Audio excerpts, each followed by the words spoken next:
Hey, let's jazz things up today. Let's dance with the boogeyman. If you really want to be prepared for life, you got to dance with the boogeyman every so often. It's the absolute best way to know the boogeyman's steps. If you keep pushing the boogeyman away, you don't want to know it, you don't want to believe there is one, but yet you do. Your subconscious is telling you there is a boogeyman. You've got to dance. You've got to dance with the boogeyman and learn what your fears are, learn what your triggers are, learn what your environment is actually showing you so that you are not in reactive mode. You know the steps. That boogeyman is going to dance all over you if you don't learn to dance with the boogeyman. Keep him in his spot. Diffuse his power. Take back your power. Lead the dance. Lead the dance of your life. That's what we're chatting about tonight, and we are going to enjoy. Why? Because fear is just a part of life. It's the thing that the ego is so obsessed with, and it's the thing that gives other people power over us. As long as we think they're not playing our song and we're not dancing with that boogeyman and we just keep pushing it away, push away the shadows, it's not going to happen, deny it, stay away, we'll never be prepared. You've got to prepare for the dance of life.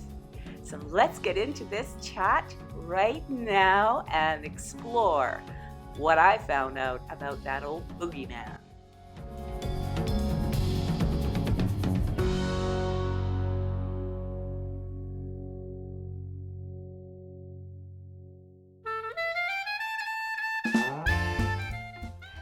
Let's bust some myths, transform some fear, move out of survivor mode and into thriving.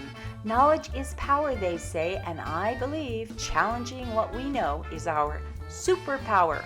Let's do this. Let's have some fun. Planet Earth is a playground filled with magical discoveries waiting for us to find them. What is your philosophy? Join me and my guests as we explore metaphysical world, spiritual, practical, even some political, social subjects, whatever floats our boat on any given day. It's all connected, and so are we. And the more we connect, the more harmonious and peaceful this world will be. Because if we don't know each other, then we really don't know who's playing in our sandbox. Check out my website, CatherineWhelanCosten.com, lgrcc.com. The Let's Get Real Chatting with Catherine videos are on the YouTube channel. There's some archived on Blog Talk Radio as well. All the links to my social media are on the website, and I love to connect with you. I love to hear your feedback. I love to hear what you want to talk about, things you'd love to explore, because seriously, this soundbite stuff is really not working for me. I want to go deep. I want to explore. I want to get into the juicy. I want to see what it is that's making people do the things they do or not do the things they don't do. What's happening to our society and how can we make it better? The biggest part is connect. So let's connect today and jazz things up. Good evening. Welcome to the Clarity Whisperer. Catherine Whelan Costen, host and producer. Also host and producer of Let's Get Real Chatting with Catherine, online chat show, which I've just been informed is not very North American to have the word chat in my name, which is kind of humorous because if any of you in North America know, there was a doll when I was growing up called Chatty Cathy. Now, I never liked the name Cathy, but that was kind of a nickname that was given to me by family members, and I had the doll and all that because I was always chatty. I always had a lot to say. Sometimes I said it out loud, and sometimes I just was thinking. But I was always a communicator. And one of the things that I think about chatting is that it's informal. And all of my chat shows are informal. When I talk to people, it's always conversational. And I'm always exploring, and I don't use a script because I want to allow for spontaneous questions to things they say, my guest says, or that I'm thinking that lead to another question. And it's not an interrogation, it's a discussion, an exploration. And my guests are always so wonderful and willing to explore with me. And I appreciate that very much, because when we explore, we all learn. You learn, I learn. It's fun. I think it's fun. So that's why I do what I do. But today I just wanted to kind of connect with you face to face, or obviously I can't see you, but heart to heart, soul to soul, spirit to spirit, as a fellow traveler on planet Earth. Because what I see is a lot of people are kind of overwhelmed right now with the news, with what's going on in the world. And one thing that keeps coming up is fear and panic. And I've had a lot of trauma and drama in my life, so I'm fairly well versed in fear and trauma. And what I noticed is that when I'm in fear, I'm not free. And I don't think many people are, because fear triggers all your survival instincts, your reacting. Seldom do we know how to respond in fear. It shuts down the parts of us that can think. It shuts down the real conscious awareness, and you sort of like your subconscious kicks in. Your ego mind lives on fear, and everything that's in your programming that has, what are your survival skills? What are you supposed to do? What works for you? What has worked for you in the past? What will work for you now? And that's what you tap into.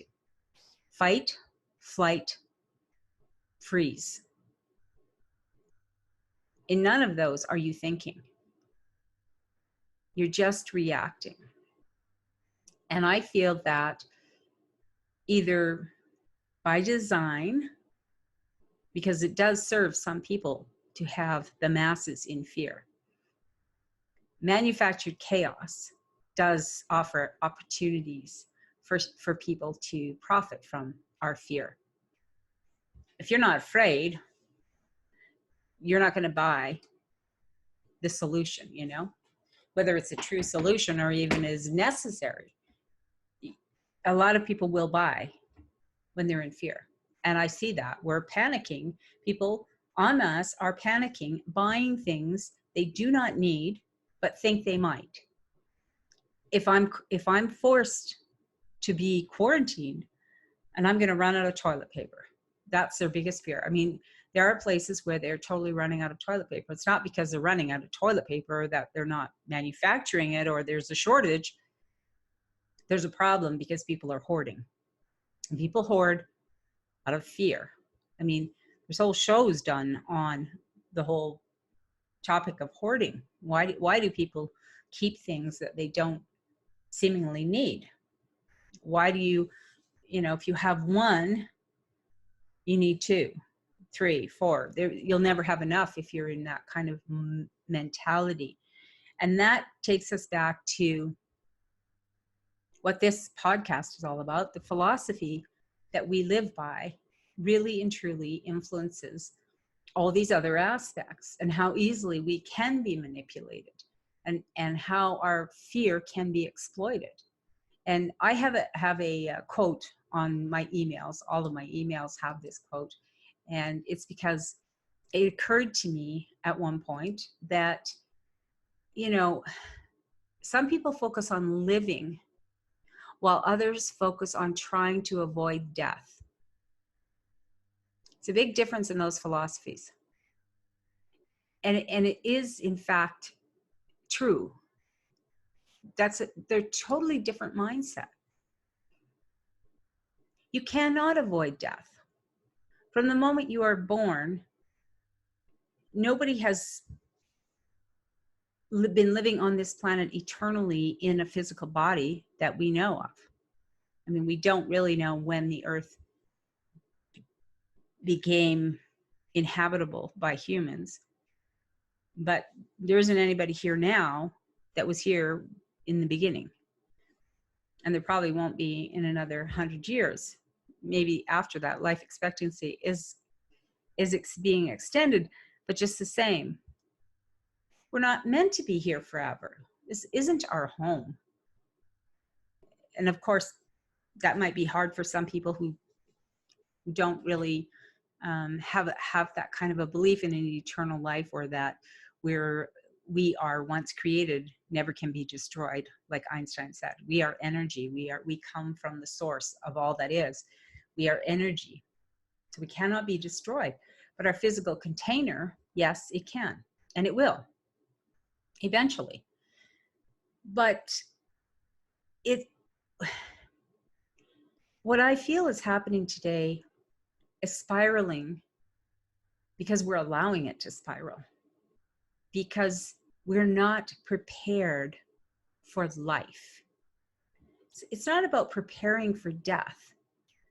It's preparing for life. And if you were preparing for life, you know death is part of it. And so you will take the necessary steps to ensure that when you transition, the people around you can have an easier time letting go of you.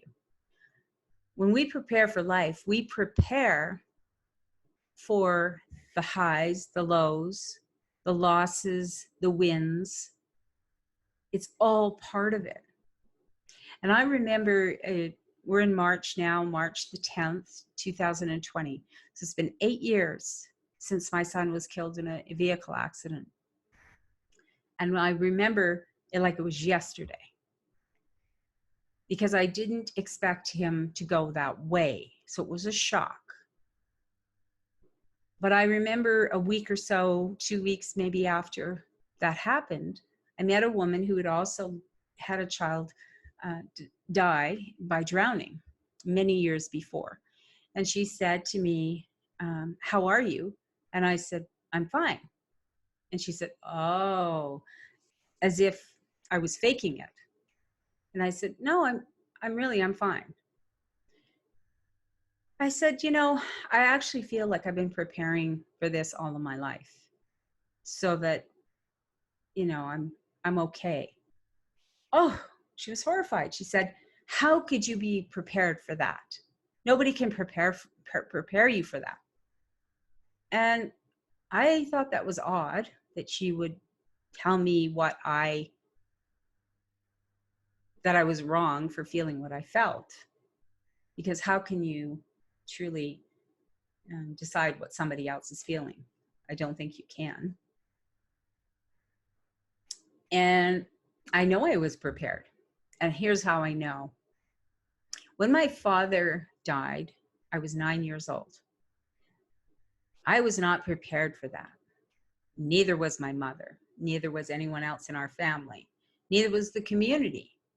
Nobody was prepared for that, because he was only 37 years old. And it was a massive heart attack. It was unexpected, no signs, seemed perfectly healthy, had a physical the month before, no signs, nothing. And all of a sudden, he's dead. Nobody was prepared for that. After that, I, at a subconscious level perhaps, started preparing myself for life. For a life that would actually include a lot of drama and trauma, a lot of running to emergency rooms, crisis with my mom, who had chronic illness of many different sorts, drama and trauma and violence in the family, my stepfather having bipolar, his manic and depressive episodes. Life itself, life gives us those things. And to the extent that we look at life as an up and down journey, we prepare. We don't prepare our children for life by keeping them locked up or in cages or in our fancy houses or schools and not let them explore their environment. I learned about my environment by being in it. And I'm not saying, put a kid in a violent situation so he can figure it out. No. Let a child explore their environment. They put their feet on the grass, play in the playgrounds with other children, learn about negotiating for things, learn about nonviolent communication, learn about what's this feeling I have in my gut, or my hair standing up on my arms. What does that mean? Cluing into the signs the environment gives us, whether it's outside or inside. Walk into a room, it feels uncomfortable or it feels great. You feel safe, you don't feel safe. You know how to read those things by your body, not by someone telling you this is safe. And in fact, I think it's the fact that we've been generation by generation teaching children.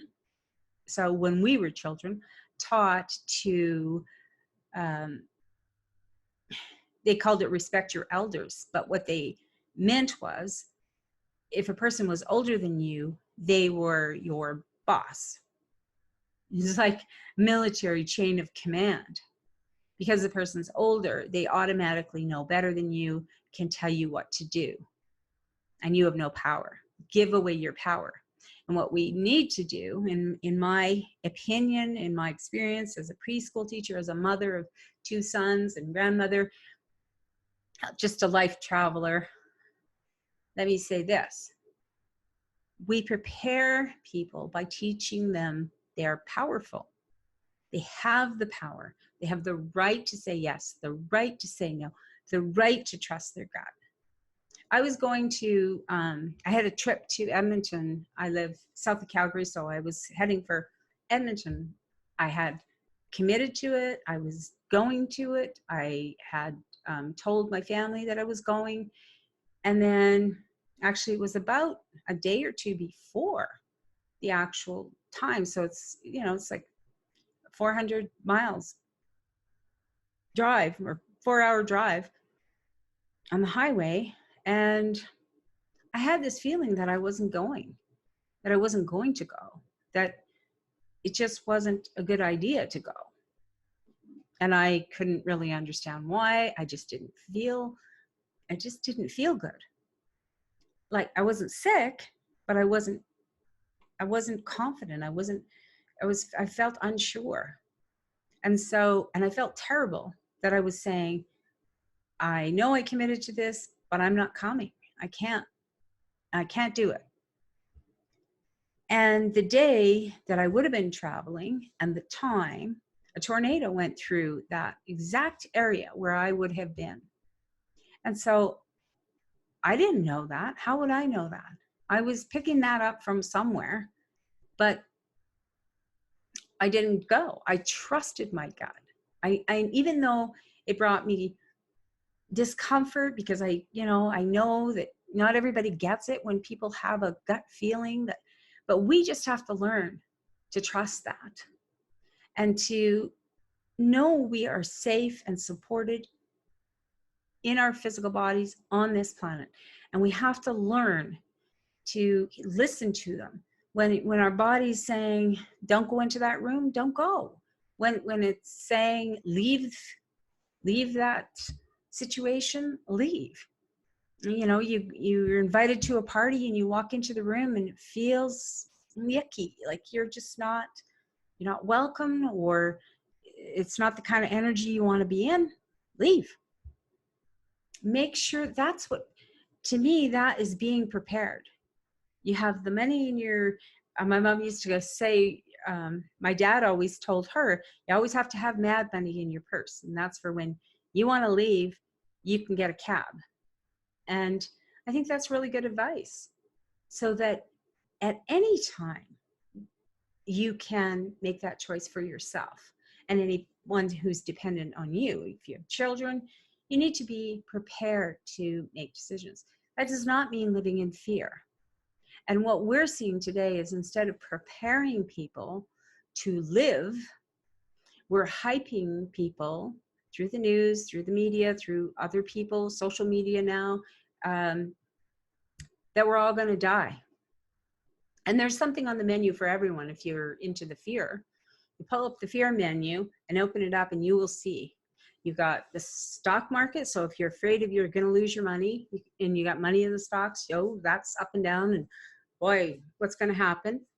We have people who are afraid the planet itself is going to be no more.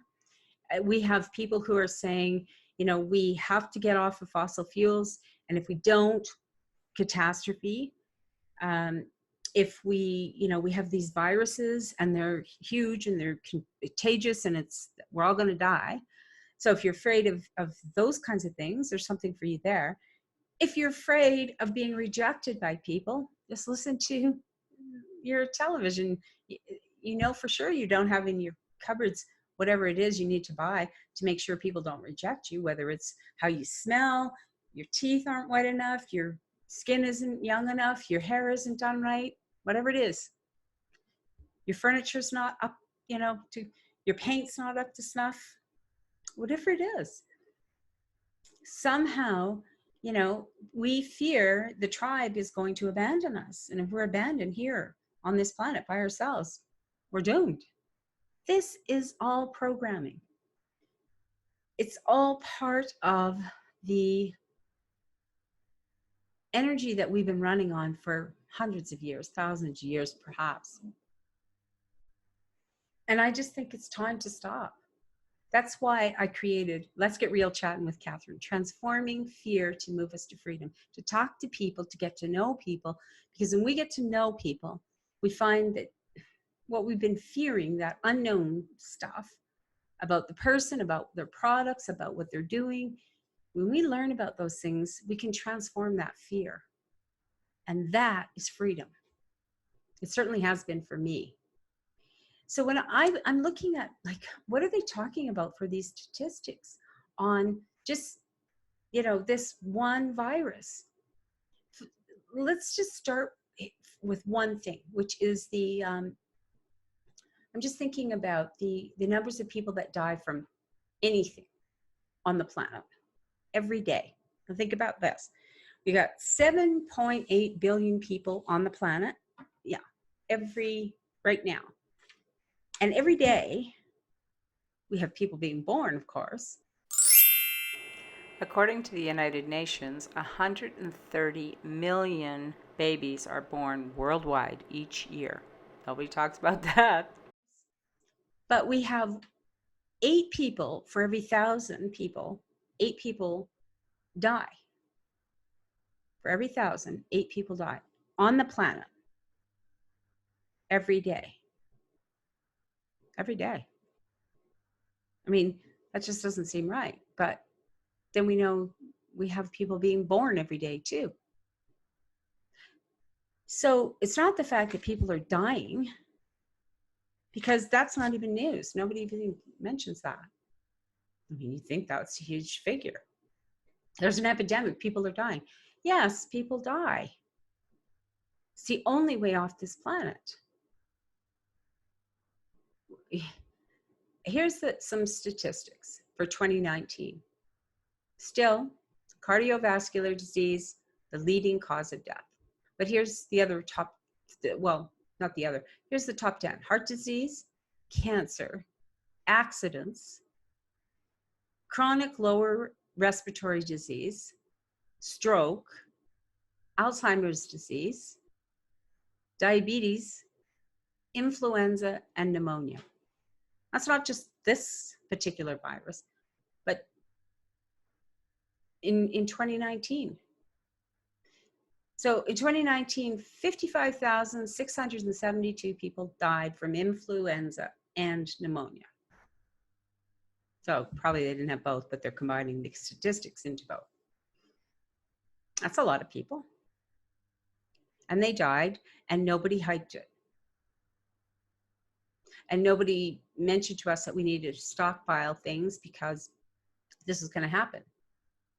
Nobody was panic buying. Why are they panic buying now? It's like Black Friday all the time now. It's like people are buying into the idea there's this huge lack all of a sudden. When every season, we have flus and, colds and all kinds of things. And some people die, and a lot of people don't. More people don't. But I was looking at this coronavirus deaths right now, what we have for statistics. We have by age, if you just look at age of the people who have died. Now there's a significant number here that they're saying that have died. Let me just bring that number up here. Okay, 119,179 cases so far. This was March 11th. So that's today, because obviously I'm in a different time zone. So 119,179 cases of coronavirus. Of those deaths, 4,295. 4,295 people have died from that virus. And yet, we have influenza and pneumonia last year of 55,672, and nobody mentioned it. Nobody mentioned it. I never heard anything about this huge. So let's look at this particular one, the coronavirus. Put it in perspective. What's the age range here for the people that died? 80 and above years old. Of all the death cases, 14% are 80 and above. 70 to 79, 8%. So somewhere between 80 and 100 and something are the 14.8%. That's the highest. 70 to 79 years old, 8%. You get down to 40 to 49, 0.4%.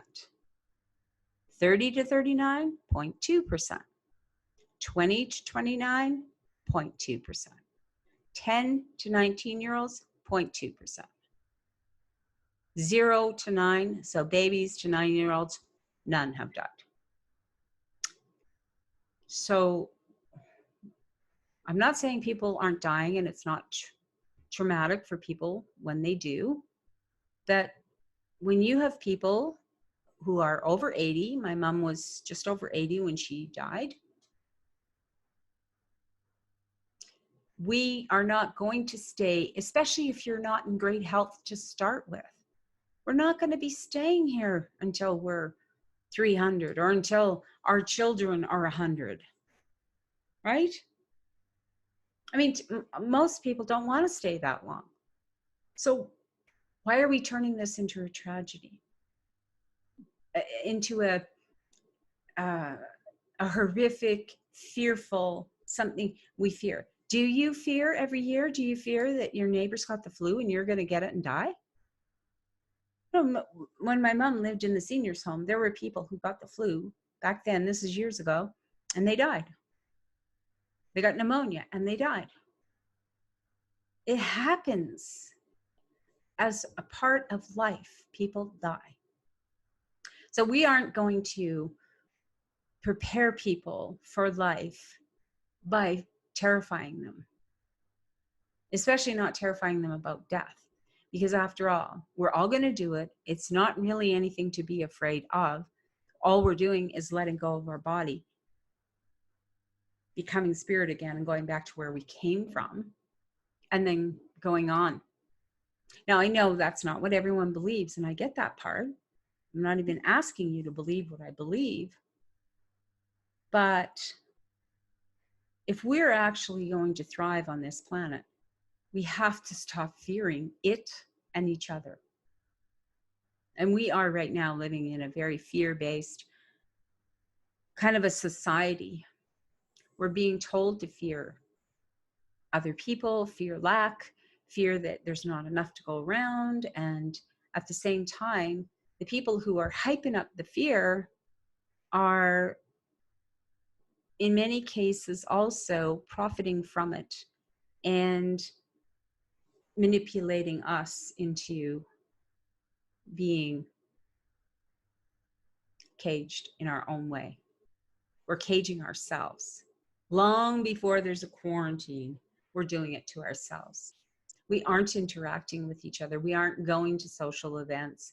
We aren't letting our children play outside in their environment on planet Earth. I mean, why would you come to a planet with beautiful trees and rivers and mountains and places to play and then spend it inside a cement building? Cement sidewalks, asphalt. Why would you spend your whole life doing that?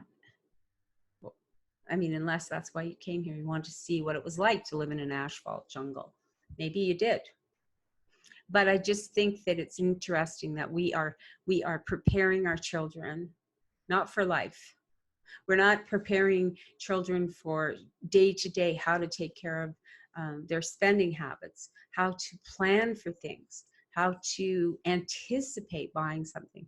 We're teaching them for instant gratification and to be afraid to go to school. We're teaching them lockdown drills, hiding, how to hide from the guy with the gun, we used to, as parents, we used to try to calm our children. The children that said there was a boogeyman in the closet and under the bed, and we would lift up the sheets and under the bed and show them there's no boogeyman there. There's your socks that you were going to put in the hamper, and there they are under the bed. No boogeyman. Or open the closet door. Do things to soothe them, but we don't have that kind of leadership today in our world, where in many cases we are missing that adult's maturity. It's an adult's job to calm, to create peace and harmony so that our children and our people who depend on us, our vulnerable people, can know they are safe. Everything's handled. We have a wonderful health system in Canada. We have great health care. We have great government intervention to make sure that we have safe food, clean drinking water, sewage systems, sanitation. And instead, people are worrying about they can't get hand sanitizer, the liquid stuff that, it's like alcohol, dries out your skin. When you can use soap and water. You can use soap and water. And most places you can get soap and water. It's, hand sanitizer is a great thing for when you're on the go. Have it in your purse if you're touching things. But mainly, we were kind of becoming neurotic about it. When, when I was a kid making mud pies, tasting mud pies, saying, that's pretty cool. My kids playing in the dirt all day long, eating dirt. Of course. But we weren't worrying about that they sprayed the park with toxins, or that they're spraying the skies with toxins, or that there's a gunman loose, or that, all these things that kids are seeing on TV now. And how does a parent soothe their child and say, everything's going to be all right, when you have leaders of countries and leaders of industry hyping the fear? We have to turn it off. We have to really empower people to know that this is hype. That yes, things are happening. And the best way to deal with it is not in a reactive fear mode. It's in a prepare yourself for life mode. Know what you're going to do. In the wintertime, I make sure that I have, extra food and extra supplies and water and things in case the power goes out, blankets, and, I pay attention to those things. But I'm not prepared for lockdown for years, because that's not how it is. We have seasons. Weather changes. Yes, you're going to get a big storm today, but you soothe yourself and your children to, yes, but we're prepared for this. because it's life. And we do it every day. We don't walk around preparing for the worst. We prepare for life. And then when the worst that we think might be the worst does happen, we have the tools to navigate through it, because life's going to happen. And you cannot say that losing a child, having a child die is the worst thing that ever happens to anyone, because there are other things that could be worse.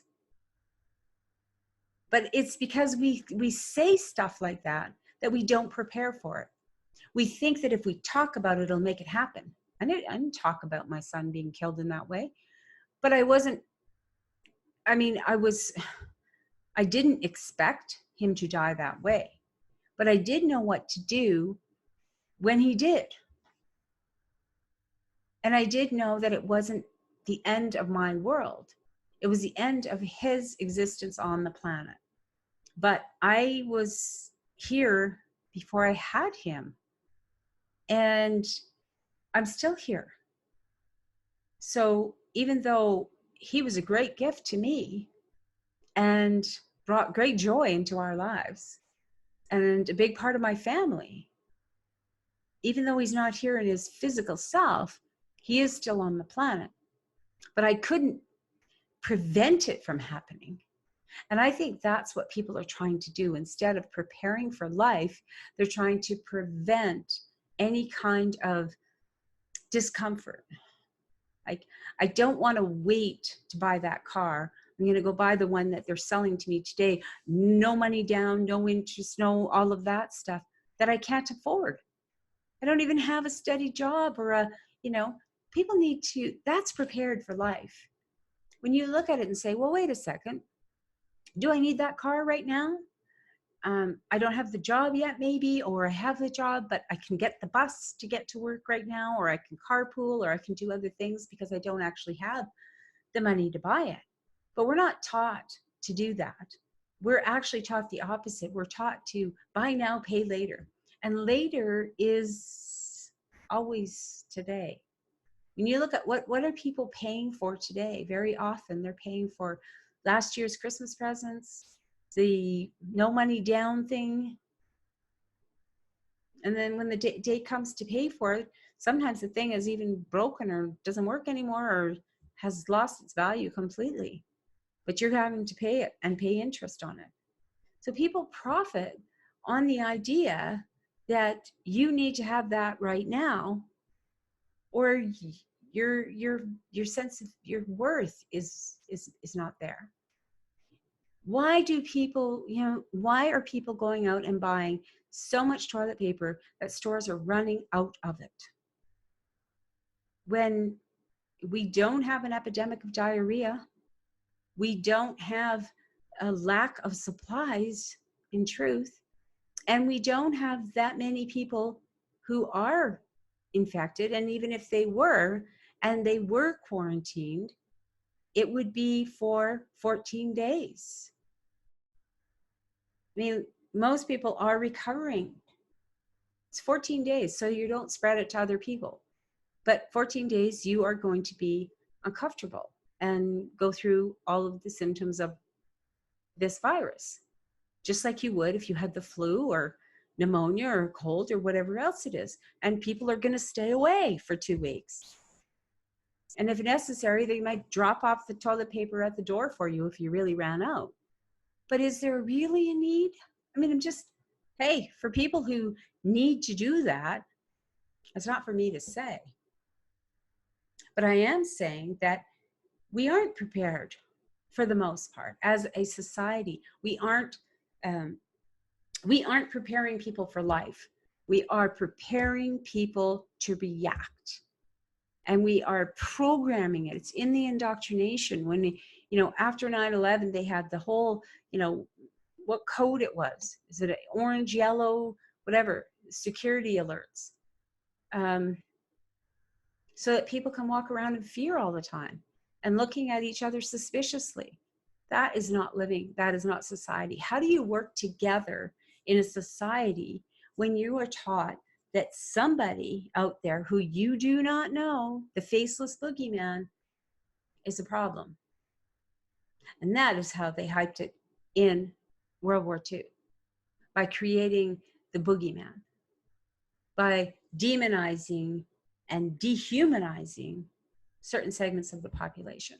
And that is what I see is happening for the division that's going on in our political realm, pitting people against each other. People that care about the planet are somehow shamed for caring about the planet, called tree huggers as if it was a negative thing.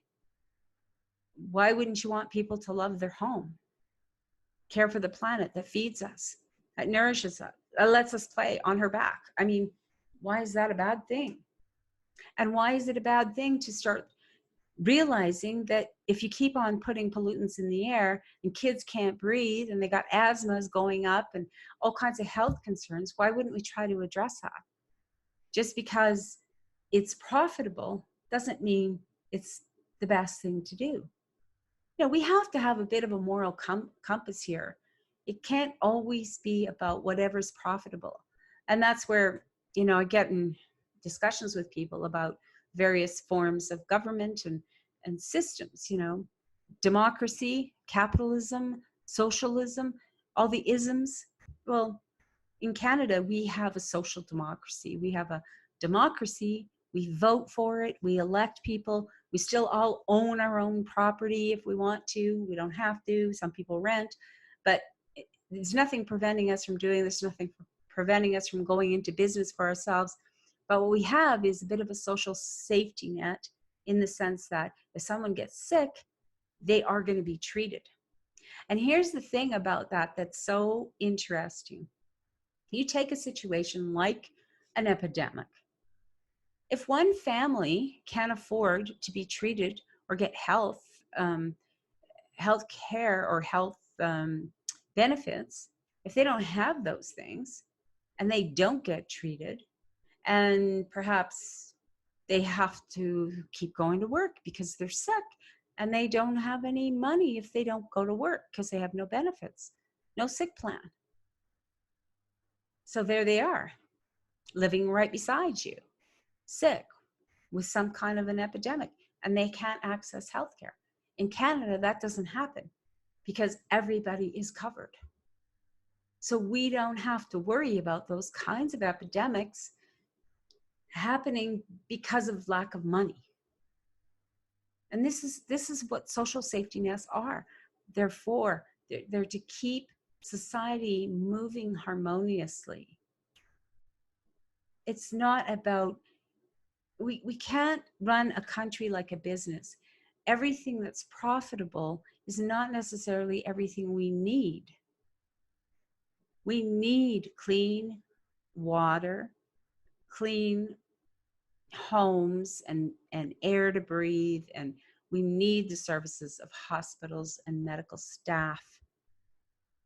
We need those things. This is life on planet Earth in 2020. This is not something that we, you know, the creation of fear to be manipulated so that the masses don't ask too many questions about too many things. Right now, we're seeing chaos created in so many arenas that people are overwhelmed. And to me, good leadership would ensure that even if there's a crisis, things are being handled just like a good parent. Yes, crisis happened. This virus is happening, but you know what? We have the tools. We prepared. We made sure our hospitals were well funded. We have the doctors, the nurses, the technicians, all the cleaning staff, all the medications, all the tools we need to ensure that we can handle this and manage it with the least amount of problems, the least amount of hardship. Because that's what government does. They ensure that everything runs smoothly. They don't ensure that everybody makes a profit. They ensure that the system runs smoothly so people that want to be entrepreneurs, run their own businesses, make a profit, they can. Nothing stops them from doing that. Yes, they have to follow regulations that don't put other people in harm's way, don't contaminate the planet, those kinds of things. Yes, that's what government's for, to ensure that Joe Blow down the street who's making a profit off of doing something isn't harming his neighbor while he's doing it, or the planet. He's not doing oil changes on his front drive and pouring it in the gutters so that it's contaminating the planet. That's why we have laws and rules, and sometimes we have too many of them because people ask for them because they don't feel safe. But if we have the right balance, good leadership, mature leadership, leadership that can actually respond to situations wisely, calmly, make sure that everybody that's in the right places, doing the right jobs, they're well equipped, they have the tools, and communicating that to the population in calm, reasoned ways, which actually I see right now under the Liberal government with Justin Trudeau as Prime Minister and his leadership, and the British Columbia Health Minister, who's been on camera many times, very calm, very reasoned, explaining the situation, no hype. And that's what we need. No hype. So why are people reacting the way they are? I think a lot of people are not prepared for life. And I think there are tools available to prepare people for life, no matter what shows up. Trusting your connection to divinity, your connection to yourself. Rely on your experiences from the past, all the times that you did figure stuff out, so that and prepare your children for life, not for fear, not to be afraid of the world, but to know that, hey, I have the tools. I'm safe. And when I don't feel safe, I listen to my body and I move out of that unsafe situation. I know how to ask for help. I know where to access it. I know what to do. I can have a cook on my stove in my kitchen where there's a flame. I also have a fire extinguisher. So I don't fear that if every time I cook on my stove, I'm not going to be able to handle the situation. I don't buy 10 fire extinguishers. One will do. I'm not truly expecting to have a fire, but I'm prepared if I do have one. And that's the same thing with, in the wintertime, I put snow tires on my car, not planning on having a problem. I'm prepared so that whatever the road conditions are, I can handle it. And if the road conditions are pure ice, I don't drive. Because it doesn't matter what vehicle you have. If it's pure ice, you're going to have a problem. Or someone else is going to have a problem that you're going to enjoy the benefits of, or not benefits. So that's what I wanted to talk to you about today. Not to tell you not to fear, because irrational fear is not something that you can rationalize away. If you're feeling it, you have to do your healing work. I got to where I was that I could handle going through the death of my son, not because I was extraordinary or I was a hero or anything like that. It was because I did my healing work prior to that. I did my healing work after my father died, after I went through the crisis with my mother, after I went through my own divorce and being a single mother. All of those things, I was learning and gathering bricks to find my way, to learn how to read messages in my environment, what danger was. I did make mistakes, yes, lots of them. And that was part of my journey too. And I just don't think that I don't think we're here to do it perfectly, because if we were, we'd been given a manual and a map, and we weren't. This is like blindfold journey. But we see a lot better when we're calm. We hear a lot better when we're calm. And I don't think that, I mean, if you think you need, 6 months worth of toilet paper or 2 years worth, it's hard to fathom. But I understand how that happens, because when you've been stoked and pumped up to be in fear, which we have, in my opinion, by media, by politicians, and exploited, told that if you don't do this, you're going to lose money, you're going to lose this, you're going to lose that, you're in danger all the time. Something's going to, the straw that broke the camel's back is the saying, and I feel like this is what this is. People could, we've listened to the threats of war. Everybody keeps saying, remember 9/11. Well, what do you remember from it? A lot of people remember a lot of different things from that day, and all of the hype and all of the drama, and in some cases, perhaps lies that were told that around the whole thing. So, and people did what they always do when something is over the top, they reacted. People were saying they were willing to give up their freedom for security. Why would you think you're going to be safer in a cage? You can train animals. Like, I had a little dog and I trained it for the kennel, because that little space was just big enough he could protect it. So he wasn't stressed when I wasn't home. He was in his kennel. He was happy there. That was his home. That was his environment. He's an animal, and he wasn't in it for prolonged periods of time.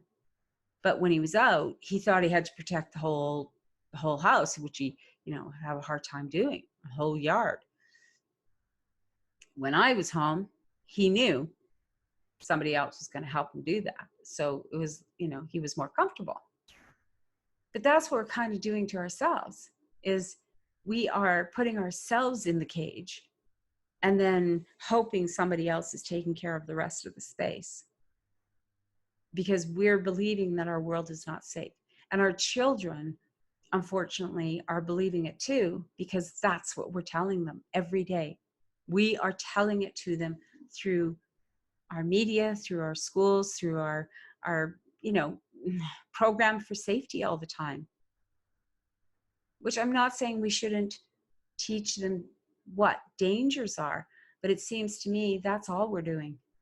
We've got red flags all over their whole world, instead of giving them the tools to know, yes, there's bad people in the world. There were bad people in the world from day one. There have always been people who wanted to harm other people.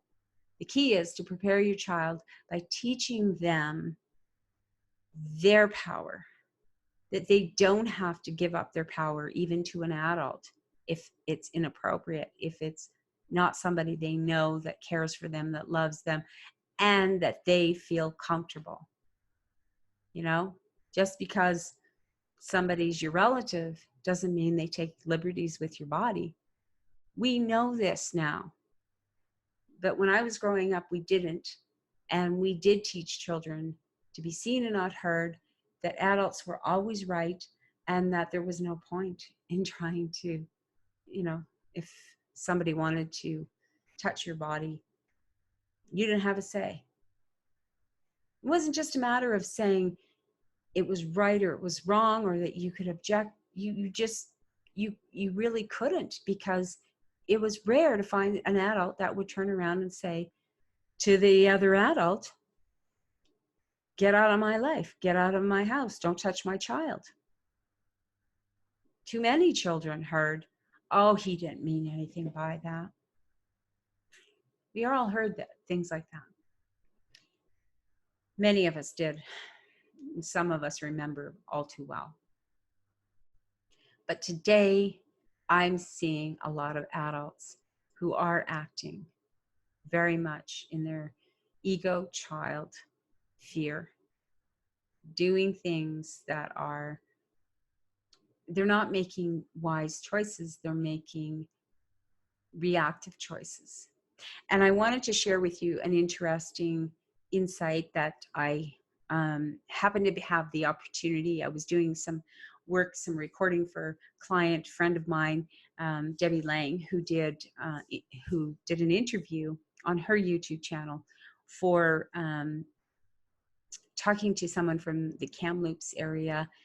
The man's name is Madhu Sai, and I'll put the link on this video, but you can go and check it out. It's a fairly long interview, which I found fascinating, and there's a couple of short excerpts from it, which were some very wise words. And I encourage you to take a look at it and examine it, and just consider what your philosophy of life is. What are you doing here? Are you here to enjoy it, or just react to it, endure it as long as you can, and then get off? Do you want to be prepared for life? Can you heal and find tools and learn how to be prepared for life, which includes your death, the death of people you love, perhaps, loss of all kinds of different things, gains of all kinds of different things, wonderful experiences, highs and lows? Can you? I think you can. And what I loved about Madhu's, what he was bringing up, which I thought was, they're called the 4 wrong natural responses that we're doing today, mostly, for the most part. When something happens in life that we don't like, we don't know what to do with it, we react, or we try to control it, or we try to cut it off, or we try to be indifferent. See a lot of that. And there is a right way too, which is, as he says, to embrace it. And I think that the key, which is what he was saying as well, is embrace life in all its fullness, not just the things that are super enjoyable. Because after a while, chocolate cake is super enjoyable. And let me say, I love chocolate cake, but you can only eat so much of it. And after a while, it's not enjoyable anymore. It just becomes too much. You're just overwhelmed. And I think that's the same with life. We have balance. We have ups and downs, and we hope to, have a not too high and not too low. But sometimes things happen that are pretty darn low, and you have no say in it. So then what? You have to be prepared for life. And even if you weren't prepared by your parents, your society, whatever, you can learn to do that yourself. There are so many tools available now to heal yourself, to explore beyond what you were indoctrinated to believe. And I know this because I've been going through this major healing process since about 2000, which is when I developed fibromyalgia and chronic fatigue. And I was sleeping for 22 hours a day, every day. And it was scary, terrifying, actually. I thought my entire life was over. And gradually I started crawling back up, but it took work. I had to do the work to heal all of those things that had happened before that I didn't have the tools to deal with. I wasn't in the place to deal with. I was just running from trauma to trauma. And when I finally started to heal, that's when I started to say, ooh, I have some tools in this toolbox now, things that I had experienced. So by the time 2012 happened, I did have enough life experience and wisdom to carry me through the hardest part of my life. It was hard, but it didn't take my life. I didn't have to give up my life because my son left this planet. And that's hard for some people to understand, because many people, that's just how they feel. They want to go with them, or they feel like they need to be punished, or they did something wrong, or they should have known. Well, we don't should have anything. We know what we know in the moment. And But I do think, and that's the reason I'm sharing this, it's not because I feel like everybody should know everything. No, but if you're listening to this, consider the fact that maybe this is for you. Maybe it's time that you started preparing for life and accepting that there's going to be ups and downs, and that the best way to prepare for life is to include the reality that loss happens, death happens, illness happens. These are events of life that happen in different ways, and you don't know when it's going to happen. You don't know. But when you're prepared, it's a matter of a point of view. When you realize that these things are not happening to hurt you, they're just happening.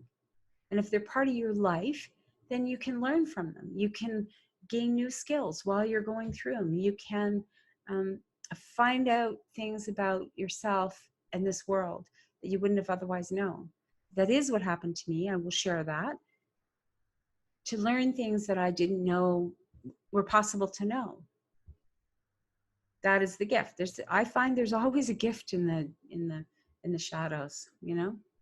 It's where the seeds grow, in the shadows, in the dark, in the womb. That's where it happens. And so sometimes you need a little bit of dark and a little bit of light. It's balance. So, all right. So that's my story. And if you like this, please give it the thumbs up. If you know people who you think might enjoy this chat, please feel free to share it, and go to my website, CatherineWhelanCosten.com, and subscribe there as well, so you never miss updates and information on what's going on. The podcast, the website, the social media sites, all the links, and the YouTube channel, obviously, all on the website. So thanks so much for listening, and thanks so much for taking the time to explore with me. These chats are meant to engage, to communicate, and I would love it if you give me your feedback. And, you know, if you don't like what I'm saying, or you don't like this channel or whatever else, move on by. It's all right. I'm only sharing in the hopes that for someone, this might make a little bit of sense. All right. Take care and have a great week. Until next time. Well, that's all she wrote. That's all the time we have today. Please check out the website, CatherineWhelanCosten.com or LGRCC.com. The archived shows from Let's Get Real Chatting with Catherine are on Blog Talk Radio, but they're also on the YouTube channel. Lots of more current video chats will be on there all the time, uploading all the time, because I'm exploring all the time. And don't forget to connect with me. Give me some feedback. Tell me what you want to hear about, or what you thought about something we did discuss. That would be great. I love to connect. And all my social media links and all my other websites and information are on lgrcc.com, so check it out there. And don't forget to subscribe to this podcast. If you've enjoyed this, please share it with your friends and let them know that we're out here exploring our universe. Until next time, take care.